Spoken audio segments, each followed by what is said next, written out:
Sa ngalan ng Ama, ng Anak, at ng Espiritu Santo. Amen.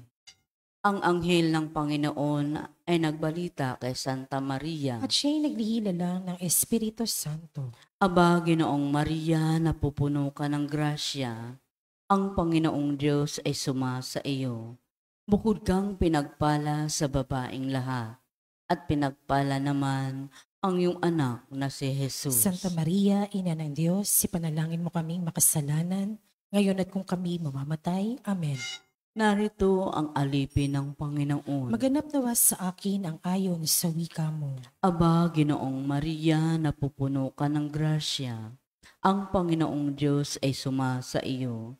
Bukod kang pinagpala sa babaeng lahat, at pinagpala naman ang iyong anak na si Jesus. Santa Maria, Ina ng Diyos, ipanalangin mo kaming makasalanan, ngayon at kung kami mamamatay. Amen. At ang salita ay nagkatawang tao. At nakipamuhay sa atin. Aba, Ginoong Maria, napupuno ka ng grasya. Ang Panginoong Diyos ay sumasa iyo. Bukod kang pinagpala sa babaeng lahat, at pinagpala naman ang iyong anak na si Jesus. Santa Maria, Ina ng Diyos, ipanalangin mo kaming makasalanan, ngayon at kung kami mamamatay. Amen. Ipanalangin mo kami, o Santa na Ina ng Diyos. Nang kami maging dapat makinabang sa mga pangako ni Kristo. Manalangin tayo.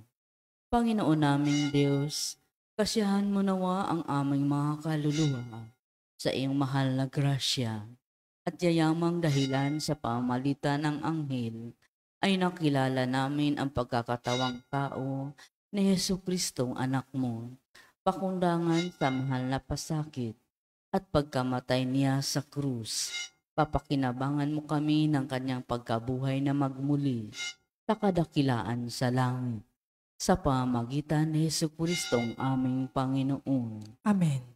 Luwalhati sa Ama at sa Anak at sa Espiritu Santo. Kapara nung sa unang-una, ngayon at magpakailanman, magpas sa walang hanggan. Amen. Sa ngalan ng Ama, ng Anak, at ng Espiritu Santo. Amen.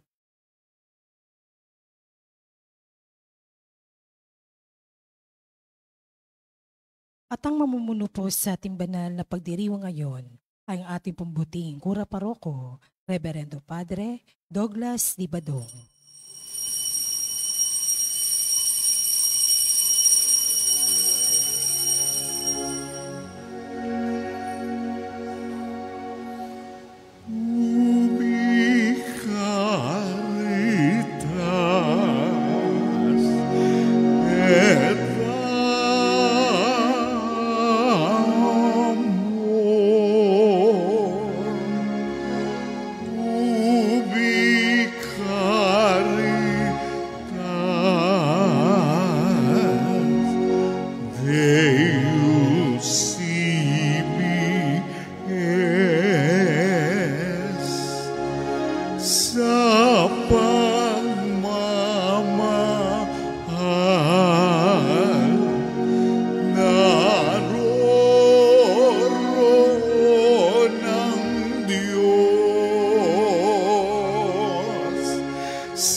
Sa ngalan ng Ama at ng Anak at ng Espiritu Santo. Amen. Ang pagpapala ng ating Panginoong Hesukristo, ang pag-ibig ng Diyos Ama at ang pakikipagkaisa ng Espiritu Santo naway sumainyong lahat. At sumaiyo rin. Mga kapatid, tinipon tayo bilang mga kaanib na angkan ng Diyos, kaya dumulog tayo sa maawaing Panginoong nagpapatawad ng lubos. Sinugong tagapagpagaling sa mga nagsisisi, Panginoon, kaawaan mo kami. Panginoon, kaawaan mo kami. Dumating na tagapag-anyayang mga makasalanay magsisi, Kristo, kaawaan mo kami. Kristo, kaawaan mo kami. Nakaluklok ka sa kanan ng Diyos Ama para ipamagitan kami. Panginoon, kaawaan mo kami. Panginoon, kaawaan mo kami. Kawaan tayo na makapangyarihang Diyos, patawarin tayo sa ating mga kasalanan at patnubayan tayo sa buhay na walang hanggan. Amen. Manalangin tayo. Ama naming makapangyarihan, sa pagganap namin sa 40 araw na paghahanda, ang aming kalooban ay iyong pagindapatin para sa pagdiriwang ng Pasko ng pagkabuhay, upang masaya naming maipahayag ang magandang balita ng iyong pagliligtas sa pamamagitan ni Jesucristo, kasama ng Espiritu Santo, magpasawalang hanggan. Amen. Magsiupo po lahat.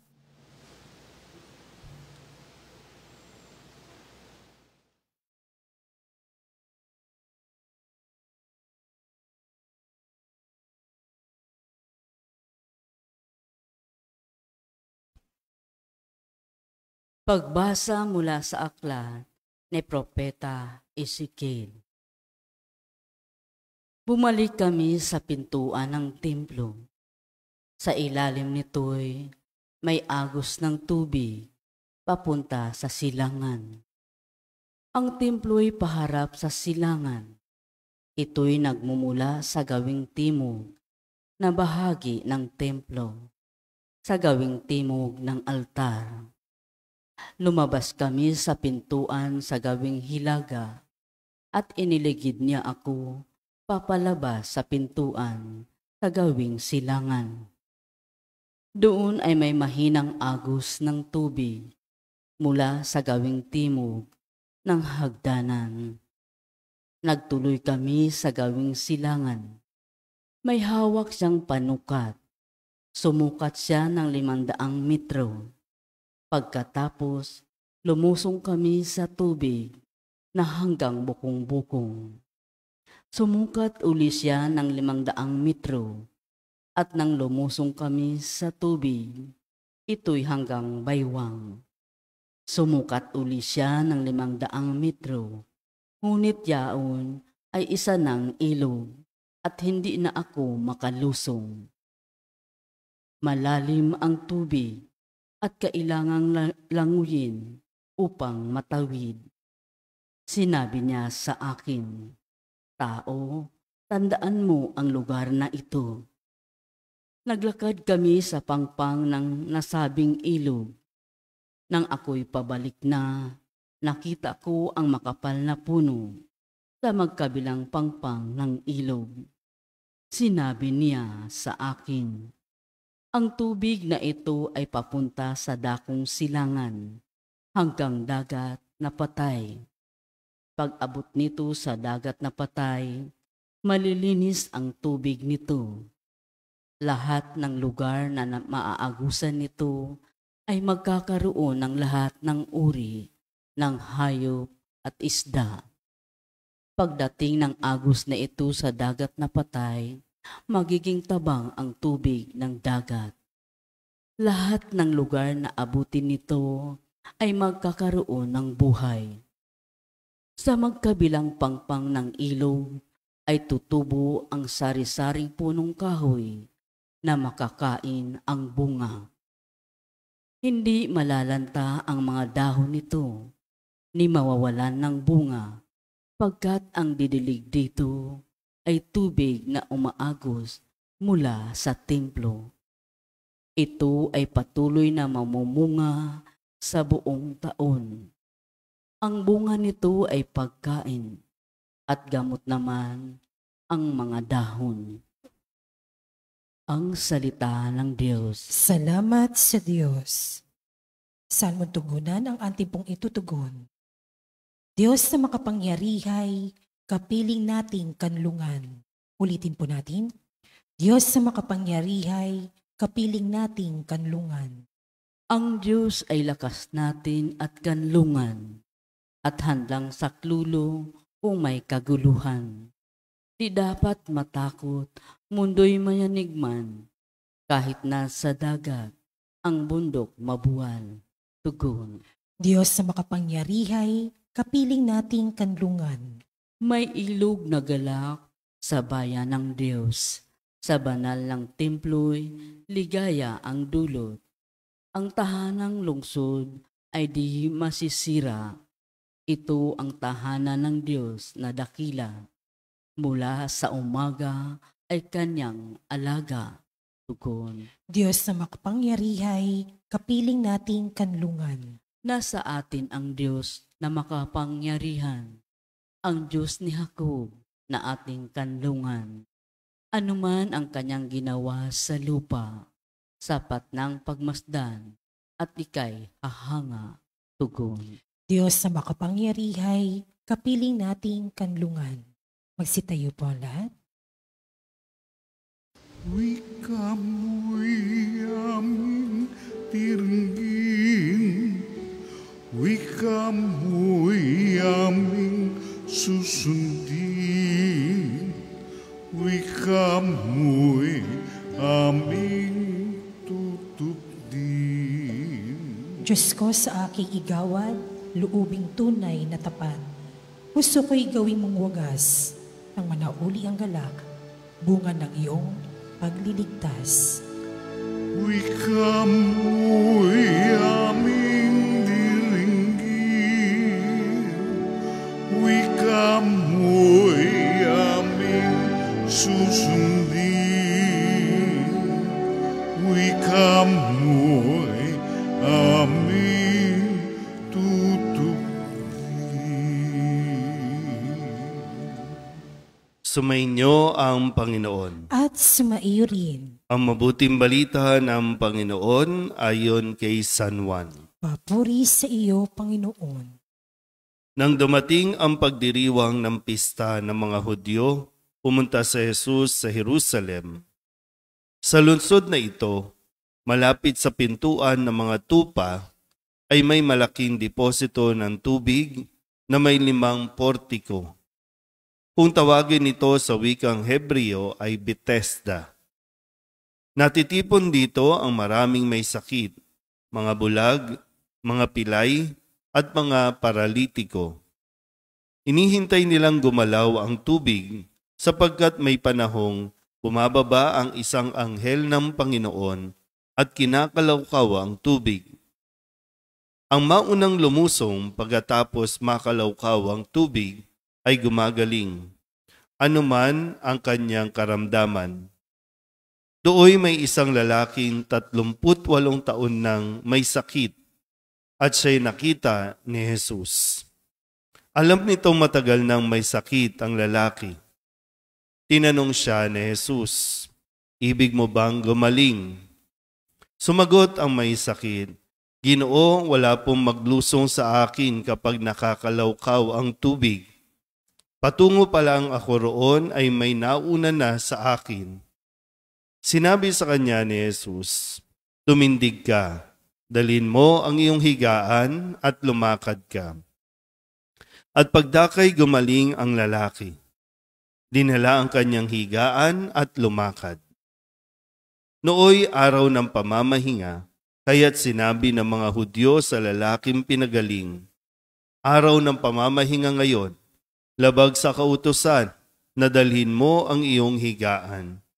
Ngunit sumagot siya, "Ang nagpagaling sa akin ang nagsabing dalhin ko ang aking higaan at lumakad ako." At siya'y tinanong nila, "Sino ang nagsabi sa iyo na dalhin mo ang iyong higaan at lumakad ka?" Ngunit hindi nakilala ng lalaki kung sino ang nagpagaling sa kanya, sapagkat nawala na si Jesus sa karamihan ng tao.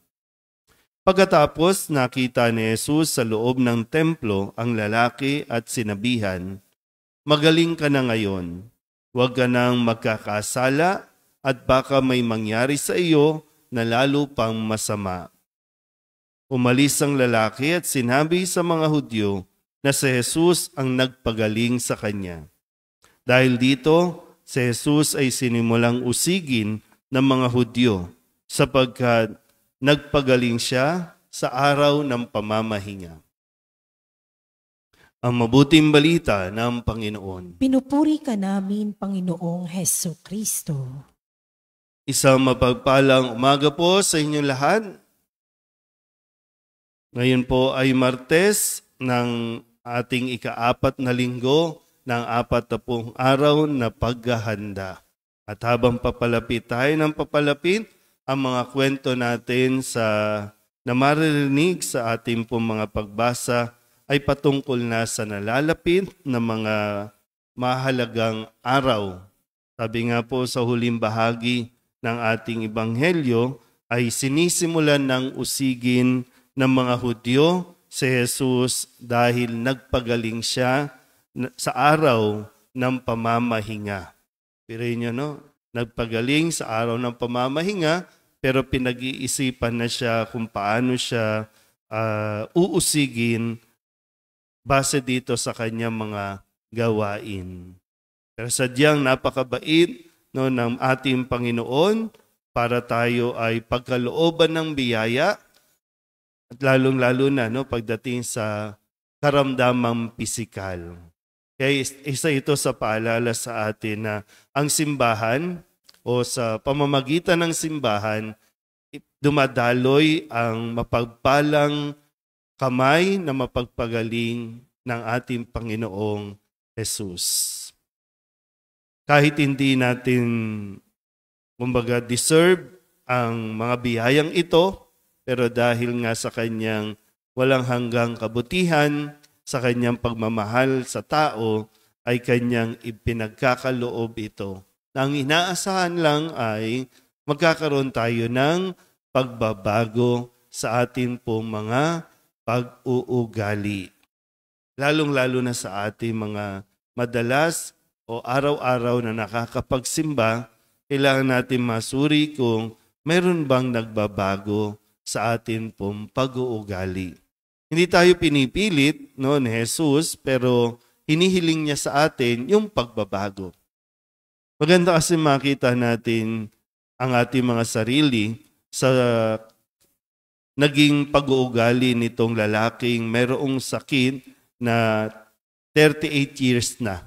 38 taon nang may sakit. At sabi dito, dun sa portiko, pinaniniwalaan na kapag gumalaw ang tubig, ito ay naghihimala at nagdudulot ng kagalingan sa mga nauna o maunang gumalaw noon. Kasi tingnan niyo po, ang sabi ni Jesus dun sa lalaki, gusto mo bang gumaling? Gusto niyo bang gumaling? Yun yung tanong ni Jesus Pero ano ang sagot ng lalaki? Wala po kasing tumulong sa akin para mapalapit ako doon. Andiyan na mismo yung magpapagaling, pero yung kanyang attitude nandoon sa parabang yung self-pity, yung nagpapaawa na, wala po kasing tumutulong sa akin. For 38 years, diba For 38 years na may sakit siya. Kung alam mo namang taon-taon ay gagalawin yung tubig na magkakaroon ng himala, nandoon ka lang, yung nakukuha niyo ba? Mahirap kasi yung pangungunahan lang natin lagi ng paawa, ipeg. Yung pa-self-pity. Wala po kasing gustong tumulong sa akin. Para gusto mo ba umayos ang buhay mo? Wala po kasing gustong tumulong sa akin. Anong sabi lang ni Jesus? Tumindig ka, dalhin mo ang iyong higaan, lumakad ka. Kasi sabing, kung walang gustong tumulong sa iyo, andyan ang Diyos, di ba? Tulungan mo sarili mo, tumayo ka, kumilos ka, lumakad ka. Kasi yung magmumukmuk ka, kawawa naman po ako, wala namang nagmamalasakit sa akin. Halos lahat gustong gumaling. Diba? Yun nga yung kadalasan. Kapag may sakit tayo, kapag may sitwasyon tayo, nakakaawa itsura natin na para bang aping-api tayo, walang tumutulong, walang nagmamahal, kawawa naman ako. Matanda na ako, kawawa naman ako, iniwan ako. Tumindig ka, kumilos ka, kaya mo naman Kaya nung pinakinggan niya si Jesus, tumindig, tumayo. Yun nga lang, biruin niyo. Gumaling nga sa physical, kaya lang yung ugali. Kaya nga sabi ni Jesus, magaling ka na ha. Huwag ka nang magkakasala uli. Baka may mangyari sa iyong mas masama. Anong ginawa niya? Itinuro pa niya si Jesus sa parabang kasalanan ni Jesus. Kung bakit ako tumayo. Kasalanan, inutusan ako na dalhin ang aking higaan. Minsan parabang, deserve ba talaga natin ng tulungan? Kasi nandyan yung mga pagkakataon, yung opportunity. Sa mga kabataan, kapag nandyan na yung opportunity, pinag-aaral na, pero tamad-tamara naman. May nagpapaaral na, pero ayaw asikasuhan, ayaw ayusin ang pag-aaral. Ano mangyayari sa atin yan? Kung puro tayo, asa na lang sa himala, asa na lang tayo sa may magbibigay. Kaya yung problema natin talaga kadalasan, kung bakit tayo, sabihin na, bakit tayo mahirap sa ugali natin? Kaya ngayon, sana po, sinasabi ni Jesus, sana matauhan tayo, tumindig tayo. Ibig sabihin, kumilos tayo dahil mayroon namang paraan, mayroong tutulong, mayroong available na mga pagkakataon para sa ikakaayos ng ating buhay. Pakinggan natin mabuti ang sinasabi ni Jesus sa atin. At nawa, ito ay magdala sa atin sa isang tunay na pagbabago. Amen?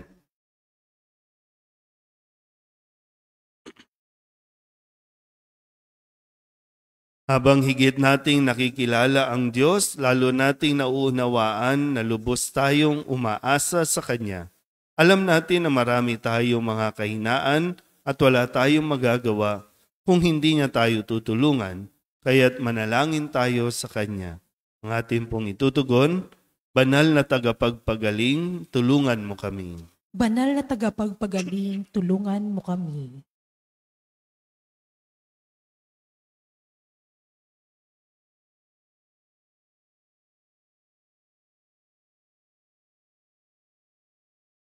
Ang mga pinuno ng simbahan, naway lubos na mag-alay ng kanilang buhay sa paglilingkod kay Kristo.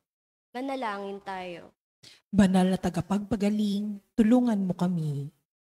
Tayo naway magkaroon ng pusong bukas sa pag-aalay ng sarili at lumago sa pagsunod kay Kristo, na may pusong maamo at mapagkumbaba.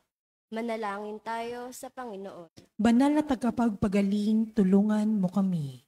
Tayo naway magkaroon ng tunay na diwa ng kababaang loob sa ating pakikitungo sa mga dukha at mga api, at makita natin ang presensya ni Kristo sa kanila. Manalangin tayo sa Panginoon. Banal na tagapagpagaling, tulungan mo kami. Ang mga may sakit, naway makatagpo ng pagmamahal at pagtataguyod sa mga nangangalaga sa kanila. Manalangin tayo sa Panginoon. Banal na tagapagpagaling, tulungan mo kami. Ang mga nauna na sa atin sa paglisan sa buhay na ito, naway makaisa ng Diyos sa kanyang kaharian. Manalangin tayo sa Panginoon. Banal na tagapagpagaling, tulungan mo kami. Idulog din natin sa Panginoon ang ating mga personal na kahilingan, mga panalangin para sa ating mga pamilya, kasama ang mga kahilingan ng mga nanonood sa online. Lahat ng mga misang pasasalamat, espesyal na intensyon, agarang paggaling ng mga may sakit, at ang lahat ng mga kaluluwa na inihiling na ipagdasal sa misang ito.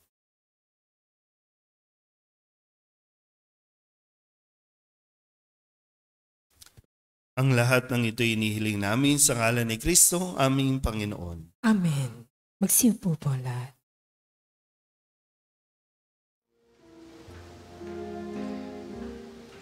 Buksan ng aming puso, turuan mong mag-alam sa bawat pagpapalagay kukuro, lahat ay makayakap.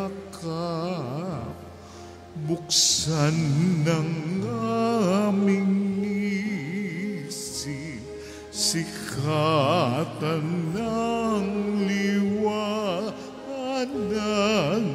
ng kusang matangkilik, tungkuling nabanang.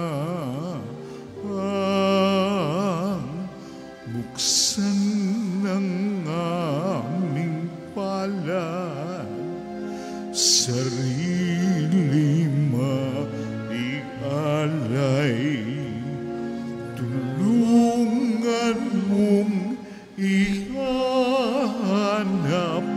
kami ng bagong malay. Manalangin kayo mga kapatid upang paghahain natin ang kalugdan ng Diyos Amang makapangyarihan. Tanggapin nawa ng Panginoon ito paghahain sa iyong mga kamay, sa kapurihan niya at karangalan, sa ating kapakinabangan at sa buong sambayanan niyang banal. Ama naming lumikha, iniaalay namin sa iyo ang mga kaloob mong ito bilang pagtanaw namin ng utang na loob sa iyong pagdingap sa amin araw-araw at bilang pagganap sa iyong pagkupkop sa aming lahat na iyong binubuhay sa pamamagitan ni Jesucristo kasama ng Espiritu Santo magpasawalang hanggan. Amen. Sumainyo ang Panginoon. At sumaiyo rin, Itaas sa Diyos ang inyong puso at diwa. itinaas na namin sa Panginoon. Pasalamatan natin ang Panginoong ating Diyos. Marapat na siya ay pasalamatan. Ama naming makapangyarihan, tunay ngang marapat na ikaw ay aming pasalamatan sa pamamagitan ni Jesucristo na aming Panginoon. Sa aming kusang pagtitiis ng hirap, tinutulungan mong aming maitumpak ang kinamihas ng pagsalungat sa pananagutang iyong iniatas. Sa aming pagtulad sa anak mong mahal na napakasakit para sa tanan, ang pagsisikap nami iyong kinalulugdan at ang pagpapakabuti nami iyong ikinararangal. Kaya kaisa ng mga anghel na nagsisiawid ng papuri sa iyo, nang walang humpay sa kalangitan, kami nagbubunyi sa iyong kadakilaan. Santo, Santo, Santo, Panginoong Diyos na makapangyarihan, napupuno ang langit at lupa ng kalwalhatian mo. Hosana sa kaitaasan, pinagpala ang naparirito sa ngalan ng Panginoon. Hosana sa kaitaasan. Ama naming banal, ikaw ang bukal ng tanang kabanalan. Kaya't sa pamamagitan ng iyong Espiritu, gawin mong banal ang kaloob na ito upang para sa aming maging katawan at dugo ng aming Panginoong Jesucristo. Bago niya pinagtiis ang kusang loob na maging handog, hinawakan niya ang tinapay, inasalamatan kaniya, inaghati-hati niya iyon, iniabot sa kanyang mga alagad at sinabi, tanggapin ninyong lahat ito at kanin, ito ang aking katawan na ihahandog para sa inyo.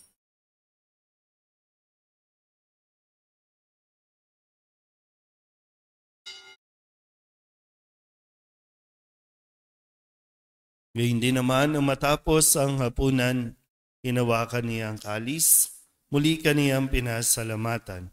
Iniabot niya ang kalis sa kanyang mga alagad at sinabi, tanggapin ninyong lahat ito at inumin. Ito ang kalis ng aking dugo, ng bago at walang hanggang tipan. Ang aking dugo na ibubuhos para sa inyo at para sa lahat sa ikapagpapatawad ng mga kasalanan. Gawin ninyo ito sa pag-alaala sa akin.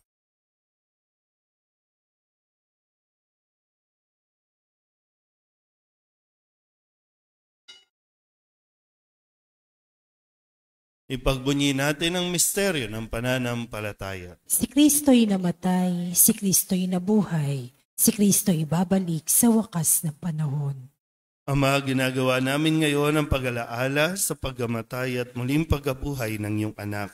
Kaya tiniaalay namin sa iyo ang tinapay na nagbibigay buhay at ang kalis na nagkakaloob ng kaligtasan. Kami napapasalamat dahil kami iyong minarapan na tumayo sa harap mo para maglingkod sa iyo. Isinasamo namin kami magsasalo-salo sa katawan at dugo ni Kristo ay mabuklod sa pagkakaisa sa pamamagitan ng Espiritu Santo. Ama, lingapin mo ang iyong simbahang laganap sa buong daigdig. Puspusin mo kami sa pag-ibig kay San Francisco na aming Papa at ni Jose na aming Obispo at ng Tanang Kaparian. Alalahanin mo rin ang mga kapatid naming nahimlay na may pag-asang sila'y muling mabubuhay, gayon din ang lahat ng mga pumanaw. Kawaan mo sila at patuloyin sa iyong kaliwanagan. Kawaan mo at paginapating kaming lahat na makasalo sa iyong buhay na walang wakas. Kaysa ng mahal na Birhen Maria na ina ng Diyos, ng kabiyak ng puso niyang si San Jose. Kaysa ng mga apostol at ng lahat ng mga banal na namuhay dito sa daigdig ng kalugod-lugod sa iyo. May pagdiwang nawa namin ang papupuri sa ikararangal mo sa pamamagitan ng iyong anak na aming Panginoong Hesu Kristo. Sa pamamagitan ni Kristo, kasama niya at sa Kanya, ang lahat ng parangal at papuri ay sa iyo, Diyos amang makapangyarihan, kasama ng Espiritu Santo, magpasawalang hanggan. Amen.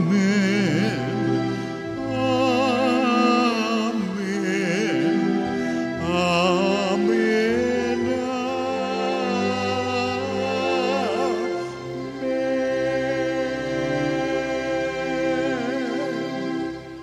Sa tagubili naman nakagagaling na utos at turo ni Jesus sa Panginoon natin at Diyos, ipahayag natin ang lakas loob.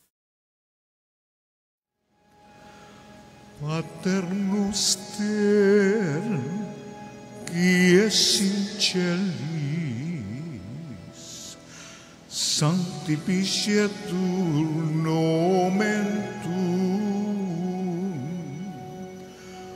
adveniat regnum tuum, fiat voluntas tua, sicut in cielo et in terra. Panem nostrum quotidianum da nobis hodie, et dimitte nobis debita nostra, sicut et nos dimittimus debitoribus nostris, et ne nos inducas in tentationem, sed libera nos a malo.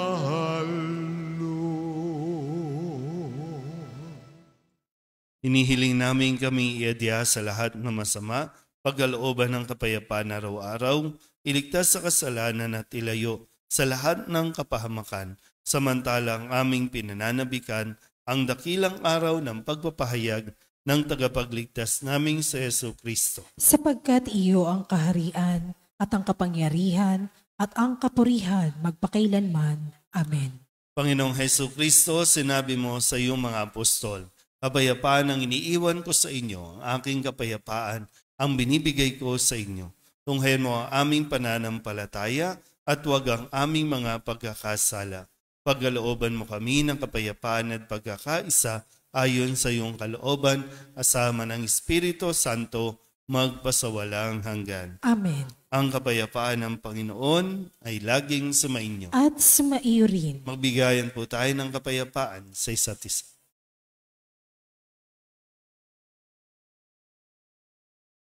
Kordero ng Diyos na nag-aalis sa mga kasalanan ng sanlibutan, maawa ka sa amin. Kordero ng Diyos na nag-aalis sa mga kasalanan ng sanlibutan, maawa ka sa amin. Kordero ng Diyos na nag-aalis sa mga kasalanan ng sanlibutan, ipagkaloob mo sa amin ang kapayapaan. Magsiluhod po lahat.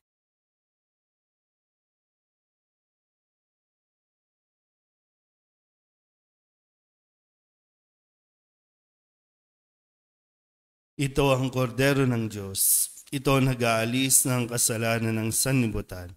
Mapalad ang mga inaanyayahan sa kanyang piging. Panginoon, hindi ako karapat-dapat na magpatuloy sa iyo, ngunit sa isang salita mo lamang ay gagaling na ako. Katawan ni Kristo. Amen.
Magsitayo po lahat.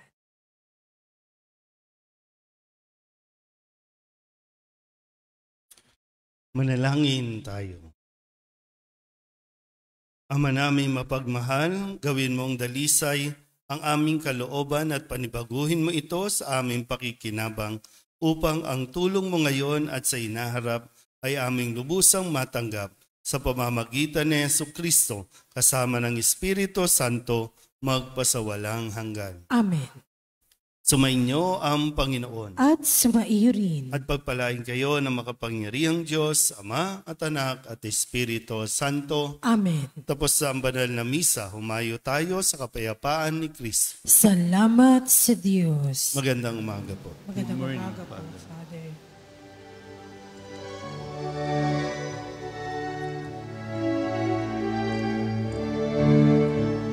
Walang sinuman ang nabubuhay para sa sarili lamang. Sinuman ang namamatay para sa sarili lamang. Tayong lahat ay may pananagutan sa isa't isa. Tayong lahat ay tinipon ng Diyos na kapiling.